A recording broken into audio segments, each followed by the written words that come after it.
what will actually happen to David? Future is looking darker and darker, and rightfully so after all this new evidence that was just revealed. However, while sadly no jail sentence can reverse the tragedy which went down in his garage, the truth is, David is now eligible to pay the highest price possible. The determination on whether or not the district attorney's office will seek the death penalty will be made at a later time. In a state like California, where as of May, over 550 inmates were housed and awaiting their execution, that's more than 25% of all death sentences in the entire country. Therefore, the question now becomes, what will actually happen to David next? And will the former viral music star seriously be sentenced to his death? As of today, 27 states currently allow capital punishment as a form of legal penalty here in the United States. Again, California is one of them. Only allowed to be imposed on defendants, though, who are convicted of capital offenses themselves, including murder.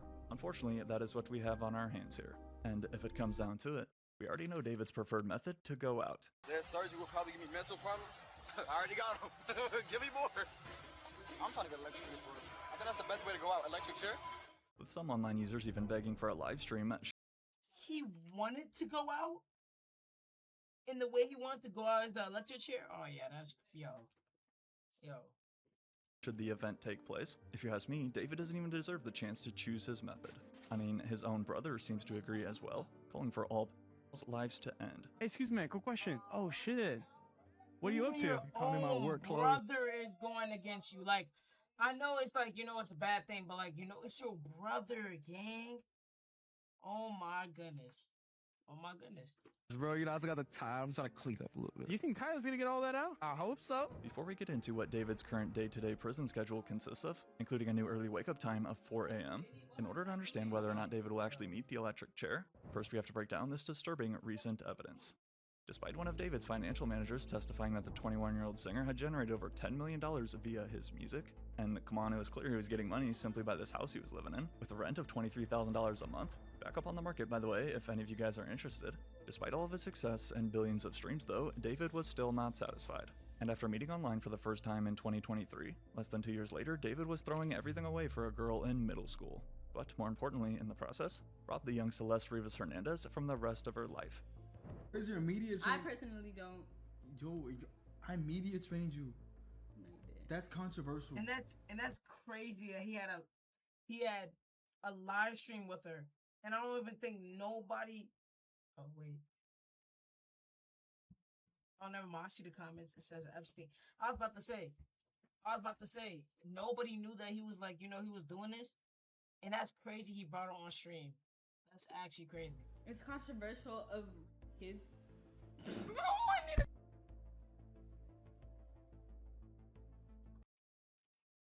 What? She just.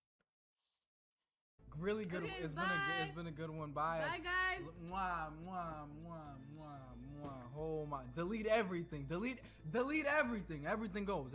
Although it was obvious the two knew each other thanks to concerning clips like this one from an old stream together, what we weren't aware of was the exact details surrounding the night of the incident. Details that, as we're about to learn, now make David's chances of escaping the death penalty significantly slimmer. 23rd, 2025, the night she was last seen, David Anthony Burke invited Celeste over to his rented mansion in the hills. But as soon as she arrived at 10:01 p.m., newly presented text messages tell us, "Girly Pop, I'm almost there. Open your door if you are home," were the last words that Celeste would ever type, who had instead been saved as Cell in David's phone, spelled C-E-L. "Got you," David replies, and 10 minutes later, gate open, door unlocked. Sadly, right here is then when prosecutors allege Celeste Rivas Hernandez took her final breath. However, this is also the extremely important part to remember for David's own upcoming fate, because while I'm no lawyer, in court this is what is called a special circumstance known as lying in wait. As soon as Celeste walked in his door, David attacked and ambushed her by surprise, before moving to his garage, which had rather been converted into a home gym and arcade, like we can see from here. Welcome to my arcade! So we got some arcade games. And this is the camera. Yup. So here is the pictures of David's garage that was literally covered in blood that we figured out about yesterday. If you guys remember, we heard about blood being on these black mats right here that David had in his garage, and there was also blood on this rowing machine, which is right here. Because yesterday's testimony, they said when they lifted up these mats on this floor right here, which appears to be like a brick floor, it was covered in blood. David actually has a double garage. So when you get into this photo right here, it's actually what you see up top of here. You can see the two mirrors on the wall right here. They are right here. This particular Twitch stream with Cat's Eye took place in February of 2025, so about 2 months before the alleged incident had occurred. However, after ending the young Celeste's life, the big question still stood: why? While following David's first appearances in court, we are now able to pinpoint his vicious motive behind this answer. Wait, he admitted it? He said he lied? According to prosecutors' preliminary brief, knowing he had to silence the victim before she ruined his music career as she had threatened, David stabbed Celeste to death multiple times. Believe it or not though, this tragic night was not some sudden argument that went wrong, but rather, in the days leading up, Celeste had apparently voiced her concern about David's friendship with another girl. You really saying you'd end our friendship just to be friends with her over me is disturbing and disgusting to me on a deeper level. Celeste had sent just 3 days before her demise, feeling a bit jealous and potentially relationally threatened, and then at one point even threatening David herself, typing, "I swear to God, I will kill you. She was in my damn seat. I will you to death, bro." Keep in mind though that this was a 14-year-old girl who was likely experiencing her first major breakup. And it's not like these two were just a short fling either. No. I regret to inform you that David had even put Celeste through pregnancy and abortion despite her young age. Detective. What? He got her pregnant? Said, showed explicit photos of the couple having engaged in sexual intercourse. But it wasn't just that. That detective also alluded to text messages between the two of them, David and Celeste, that talked about a pregnancy and What? Oh my goodness. Oh my. Abortion when Celeste was about 13 years old. The couple even discussed moving in together. So, with the extent of their relationship considered, believing that she was a danger to his career if she ever exposed their secret to the world, David figured that there was only one solution left: to take Celeste's life. However, did David seriously think he would get away with this? Well, for a while, he did. In the hours following the murder in his garage, David got right to work attempting to cover up his tracks, combined with texting to ask where Celeste was at when he obviously knew. In the following weeks, David then proceeded to use these 2 chainsaws which he had purchased off Amazon to dismember the teenager's decaying limbs, along with this inflatable pool, which he also had delivered via Amazon to the scene of the crime like the idiot that he is. What the hell? It says on May 1st, 2025, defendant ordered and subsequently Amazon delivered 2 chainsaws to his home? No way. On May the 5th, 2025, the defendant... Chainsaws, gang? Chainsaws? You cut her up with chainsaws. There's no way. There's literally no way. Ordered from Amazon, which delivered a body bag, heavy-duty laundry bags, and a blue inflatable pool to his home. Look, I'm not in the business of giving out tips on how to commit murder, but by God, ordering on Amazon to your own home... But from here, prosecutors allege that David's next move was to place the chopped up remains in black body bags, and for some stupid reason stuff them away in the front trunk of his Tesla, where they'd go on to sit for months. And, if you're wondering how no one else noticed such an unmistakable smell, I apologize in advance for the way my bathroom smelled. I took a shit like 2 hours ago. I don't care. I just took it. Another one? Tight shit. That's what I'm talking about. Yep. I had to go. little did David's friends here know that what they really smelled were the remains of a fresh crime scene in his garage, literally only a few feet below them. You see, as the preliminary brief states, after putting his chainsaws to haunting use, David had lied to friends, business associates, and others about the strong smell of decay in and around his home. But for his car, the black Tesla Model Y with literal human remains rotting in its trunk, I'm not joking, David thought that he'd just throw some of these classic Christmas tree air fresheners in there and then call it a day. And here's the detail that caught my attention about where in the car those air fresheners were found. They were not just in the interior, they found them in the center console, they found them in the back seats. They also found air fresheners in the front trunk. With TMZ telling us that at least 11 air fresheners had been scattered throughout David's whip. That was until 4 months later in September. We begin with that breaking news. Details after a body was found inside a car. I really thought David will be a little more smart with this, you know, because you get air fresheners and you thought that that can cover up the smell of a decaying, like, body. Yeah, David, bro. At a Hollywood tow lot today. There's no immediate information about the identity of the person found inside, but Eyewitness News has learned the 2023 Tesla is registered in Hempstead, Texas to multi-platinum artist and musician David Anthony Burke, known professionally as David. When news first broke about a year ago about a decomposing body that had been found in the Tesla registered to the viral music artist David, not only was the internet stunned, but nobody believed that David seriously had any involvement. First of all, David was on tour at the time playing sold-out shows for his new album, in Minneapolis to be exact, on the night of the police's discovery. I feel Well, like remember he the did body. that on purpose. He knew if he went on tour and then if they found it, he will have fans saying he's at tour. He didn't do it. But the fact that you just got like, oh my god, bro. He had been found states away in Hollywood. He didn't kill anybody, bro. He didn't kill anybody. There's no way. There's no way he's been on tour. He's been on tour. He literally performed yesterday. Bro, do you see the videos that he makes? Yet the second reason why none of us were able to make sense of this crazy headline was that this guy David had always come off as so nice and polite whenever he was online or in public, such as here on stream with Jason the Ween. We gonna end it off with a backflip. Let's go. 3, 2, 1. That looks like it hurt more than the last one. Yeah! Always appearing so happy and with a giant smile on his face. Not to mention David had just collaborated with massive brands including Fortnite and Crocs. Thus, me personally, it was impossible to believe this guy was involved in something this horrific.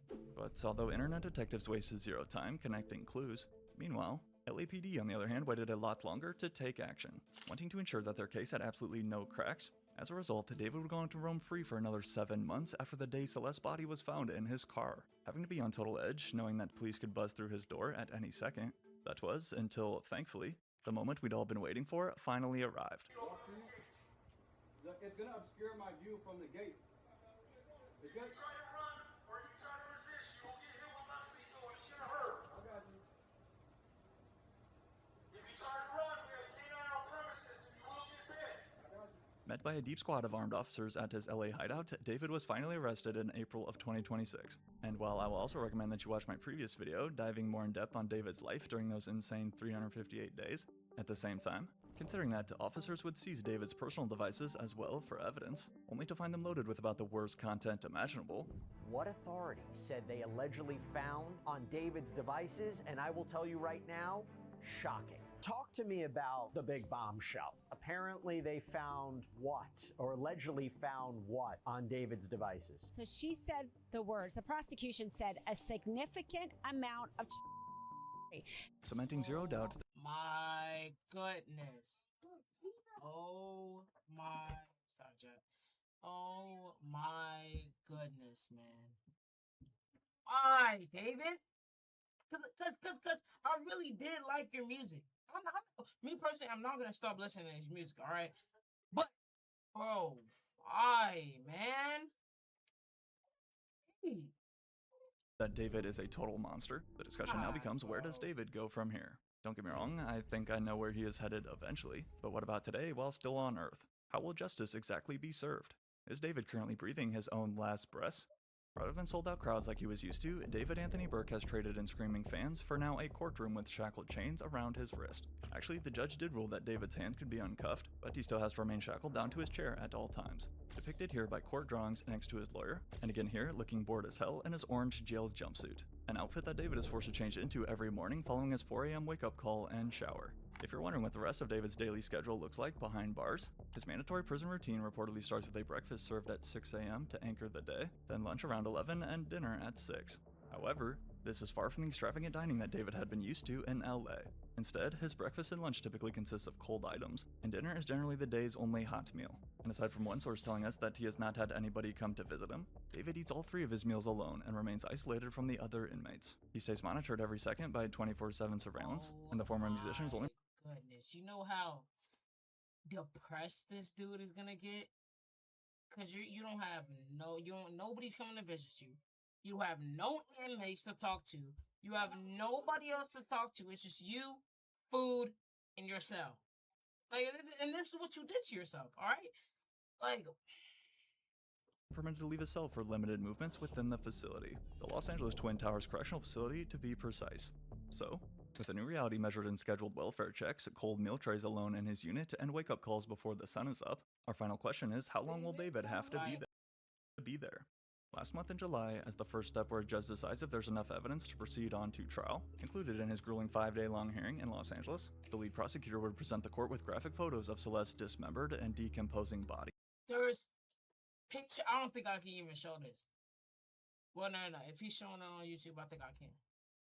But, bro, there's freaking pictures. Oh my goodness, bro. After it had been found in David's trunk, recreated here by drawings, there was an image of Celeste's torso and her head in the trunk of the car, and the prosecutor had to ask, What? Oh my goodness. what it was because you could not tell it was a head, said the family's attorney. It was absolutely deplorable. And I just got home and thought about that horrible picture of the body and the limbs all put back together and just how bad of a state she was in. And I just feel so awful for her family. And like everything that I've witnessed in this trial is the worst stuff I've ever seen. I've seen so many like gang murders and crimes and stuff, but like I've never seen anything so bad. These were really graphic images when they were shown in court. There was an audible gasp from people in the courtroom when the images came up. The discovery of the body in this case is a critical piece of evidence. And so it is ugly, it is gruesome, it has got to be so difficult for those family members to sit through it. Honestly, I can't even imagine how anyone in that courtroom had to feel seeing those pictures. But as for David, the reason this mess exists in the first place, reporters say that he showed little visible or audible reaction to the gruesome material that was discussed. Including during disturbing, unsettling portions of testimony. When the prosecution showed the court images we hadn't seen previously, showing the victim's remains in cadaver bags that were found in the front trunk of his car, I was watching David. He was staring straight ahead at those exhibits, not visibly reacting in any kind of way. It really makes you wonder who this person is and what might be going through his head right now. When David's 5-day hearing wrapped up, and after more than a dozen witnesses had been questioned, to no surprise, the judge ruled that all this presented evidence provides enough probable cause to warrant a trial. Now bearing the burden of having to prove these allegations beyond reasonable doubt, although it's how the law works, in my opinion, this shouldn't be too difficult, and prosecutors seem to agree. Based on the mountains of evidence presented, the deputy district said, all of the allegations have already been proved beyond the standard required to warrant trial. Breaking news, after a 5-day preliminary hearing, a judge rules singer David must stand trial. When the defense demanded a quick preliminary hearing, we said, bring it on. What we have seen in this preliminary hearing, they methodically presented over 5 different days the evidence that showed probable cause. But by probable cause, and I would argue, by an overwhelming amount of probable cause, and we will eventually prove this beyond a reasonable doubt. With David ordered to continue being held in his LA County jail cell without bail, the charges he currently faces are steep. In addition to first-degree murder, of a child under the age of 14, and unlawful mutilation of human remains. However, hold on. If a child, I know it's a child, but like, does it matter if they give like consent, or is that a dumb question? 'Cause I don't know. I don't even know. That's why I'm asking. Is it okay if they ask for like, if they say consent or something? I don't know. Here's the extra important part. Due to David's charges linked to both financial gain in order to try and save his music career, plus lying in wait, which we covered earlier, therefore this makes David liable for the next closest thing to justice. These charges include the most serious charges that a DA's office can bring. That is first-degree murder with special circumstances. These special circumstances carry with it, along with the first-degree murder charge, a maximum sentence of life without the possibility of parole or the death penalty. Now, in some recent updates to this story, it does seem like the LA County DA is really looking to throw the book at David. Outside the courtroom, the latest we are told is that prosecutors are still weighing whether or not to seek the death penalty. But could David realistically be sentenced to his final fate? Legally, yes. The truth is David has been charged with murder in the first degree, involving special circumstances, in turn opening capital punishment as a legit possible outcome. And according to the LA Times, not only has Los Angeles historically been unusually aggressive in pursuing legal executions, but as of 2 months ago, prison facilities in California were stocked full with over 550 inmates under the sentence of death. Again, that's more than a quarter of the entire US. With that said though, unfortunately the chances of this really happening are super low. If you read a little deeper, the last actual execution that went through in the state of California was over 20 years ago, back in 2006.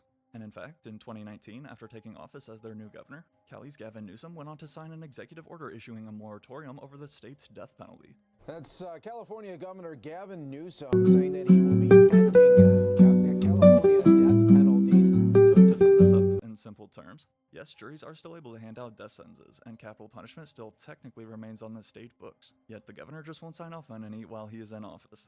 In theory, a new governor could take over and easily undo this, but as it stands today, most likely outcome for David is instead life in prison, probably without parole, leaving him plenty of time to think about his idiotic decisions.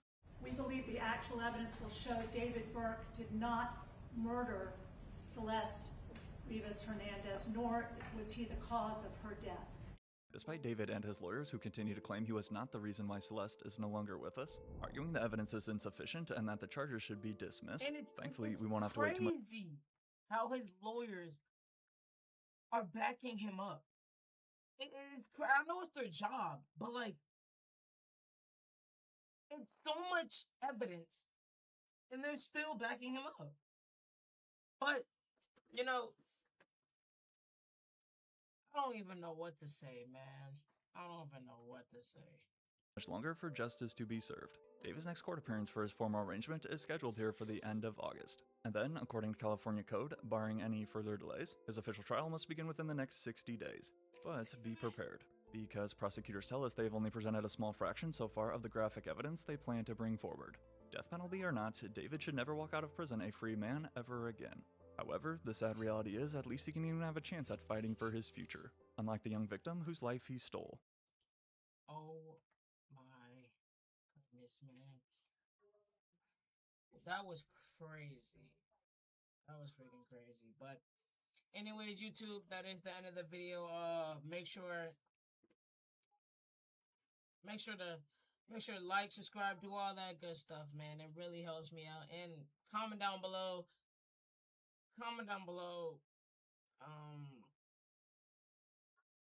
What was the craziest part in this video? What was the craziest part? Oh my goodness. But see you guys. God bless and have a great night.